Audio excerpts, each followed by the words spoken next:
Dries en Tino, er is een nieuw showbiz setje geboren. Ja, inderdaad. En eenmalig.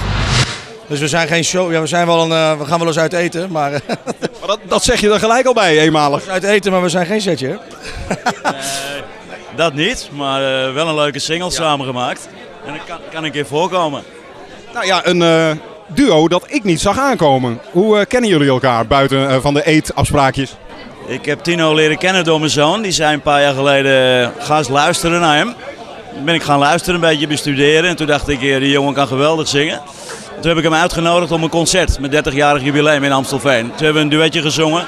En toen zeiden mensen om ons heen, je moet eens wat gaan opnemen. Nou ja, en dan gaat het balletje rollen. En ik denk dat jullie de zomerhit van 2015 te pakken hebben. Ik hoop dat jij gelijk hebt. Ja, nee, we doen er in ieder geval alles aan. Het is een heerlijke plaat.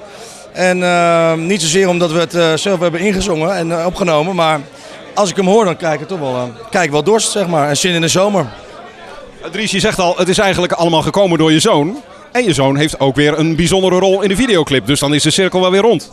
Ja, we zijn terechtgekomen bij een jongen die heel veel liedjes voor mij heeft gemaakt, Bram Koning. En die kreeg een ideetje. Die zei, zou het nou grappig zijn als jullie met dezelfde vrouw hebben afgesproken? Ja. En dan zit je te wachten in het café, dan komt ze binnen. Dat zal je gebeuren. En dan gaat ze er met Dave vandoor, hebben wij niks. Nou, daar konden wij wel om lachen. Nou, een eenmalige samenwerking dus. Maar het lijkt wel goed te vallen. Want ik zag zelfs op Facebook al dat Gerard Joling ook zijn zegen gegeven heeft aan het duet.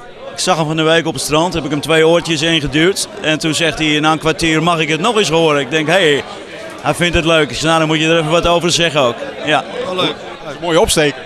Ja, zeker. Want de man heeft toch ook wel verstand van een goed liedje. Hè? Dacht ik dat we wel kunnen zeggen. Dus jullie zijn allebei helemaal klaar voor de zomer? Ik ben er helemaal klaar voor. Dus laten we maar niks over zwembroeken zeggen verder. Ik kon erop wachten, Daar Kom je nooit meer vanaf. nee. Maar Hagenees met een Amsterdammer gaat goed. Dat blijkt nu wel.